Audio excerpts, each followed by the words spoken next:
Isaias 41. Ang Diyos miingon, paghilom kamo o pamati kanako, mga kapuluan. Pangandam kamo, paduol kamo og sulti, duol kamo kanako aron maghusay kita. Kinsay nagpatungha sa tawo nga gikan sa silakan, ug nahimo kaniyang madaogon bisan asa siya paingon?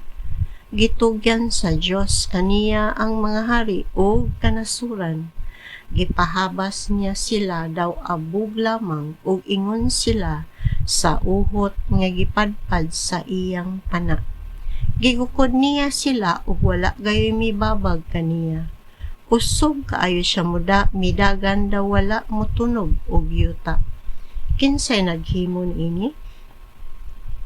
Kinsay nagbuot sa dagan sa kasaysayan?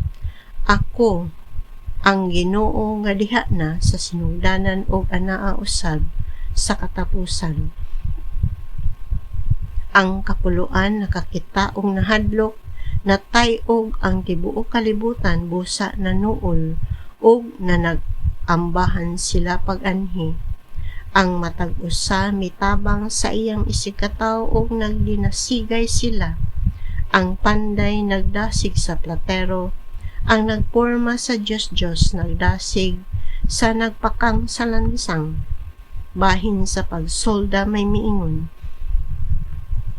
maayong pagkasolda, ug gilansang nila ang Diyos aron dili na matarog. Apan ikaw Israel, akong alagad, katawhan ka nga akong gipili, kaliwat ni Abraham nga akong higala. Gikuha ko ikaw sa labing layong dapit sa kalibutan, o gitawag gikan sa kinasuo kang bahin niini o giingnan. Ikaw akong alagad. Gipili ko ikaw o dili gayod sa likway. Ayaw kahadlok kay mag-uban ako kanimo. Ayaw kabalaka kay ako mao ang imong Dios.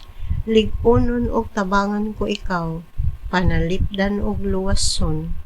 Pakaulawan ko ang tanan nga nasilag kanimo og mga matay ang makig-away kanimo. Mangita ka sa mga nakig-away kanimo apan dili mo sila hikaplagan. Ang imong mga kaaway mga matay gayud.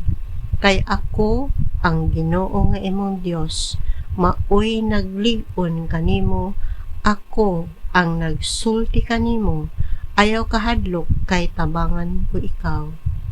Ang Ginoo nag-ingon, ayaw kahadlok Israel, bisag sama ka lamang sa ulod kagamay o kahuyang kay tabangan ko ikaw.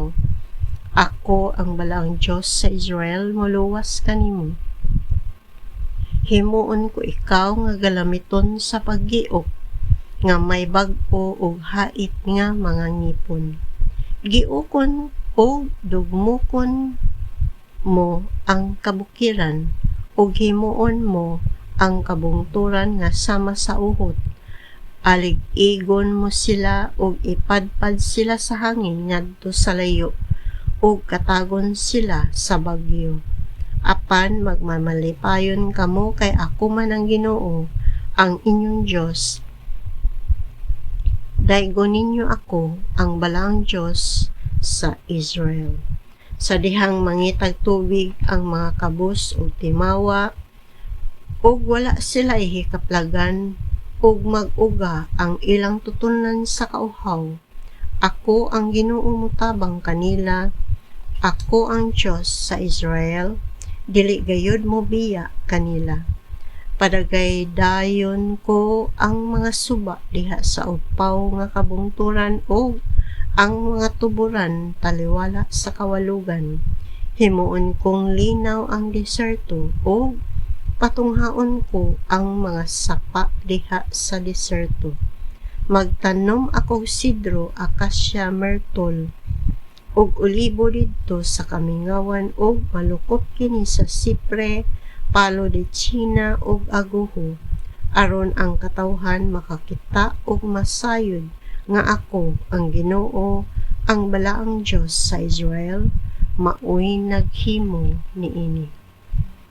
Ang Ginoo, ang hari sa Israel, nag-ingon niini, Mga Diyos sa kanasuran, ipasaka ang inyong sumbong, ipadayag ang inyong mga pagmatuod.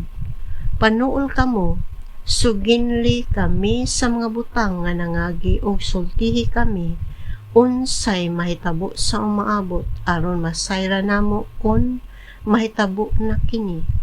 Sultihi kami unsay mahitabo sa umaabot aron makaila kami nga mga Diyos di ay kamo. Pagbuhat kamo makaayo o makadaot bahinuon aron motuo kami. Wala kamoy hinungdan ug walay kapuslanan ang inyong binuhatan, angay kasilagan ang musimba kaninyo. Nagpili ako tawo nga gikan sa silakan ug paatakihon ko siya gikan sa amihanan.